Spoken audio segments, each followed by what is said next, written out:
رتینول چیست و چرا باید وارد روتینمون بکنیم؟ رتینول از مشتقات ویتامین آ است. میاد سرعت ترنوور سلولی رو بالا میبره. حالا ترنوور سلولی چیه؟ سلول های ما مرتب در حال بازسازی و نو شدن هستن.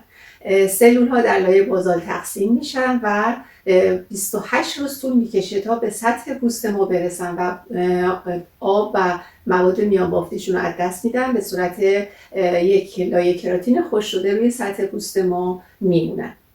رتینول میاد سرعت این چرخه رو بالا میبره و ما سلول های نوتر با کیفیت بهتری رو خواهیم داشت. حالا این رتینول چی کار میکنه؟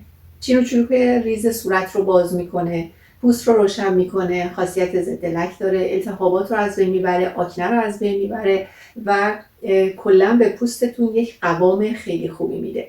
حتما باید شبها استفاده بشه چون یک حالت لایه بردار داره. روز حتما باید در قبال ضد آفتاب استفاده بکنیم. معمولا از دوز پایین شروع میکنیم. وقتی میخوای وارد روتینت کنی، هفته 1 شب اولین بار، بعد هفته 2 شب و هفته 3 شب.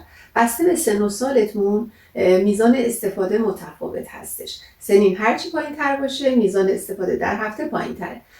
ممکنه وقتی که شما از رتینول استفاده میکنین پوستتون قرمز بشه، دچار سوزش بشه، هیچ اشکالی نداره. قدیم میگفتن که نه روش مرطوب کننده بزن، زیرش مرطوب کننده بزن، ساندویچش کن. اصلا نیازی به این کارها نیست. وقتی که یک رتینول صورت شما رو یه مقدار قرمز میکنه و سوزش ایجاد میکنه، این در واقع این رتینول داره کار خودش رو خوب انجام میده. پس نترسید.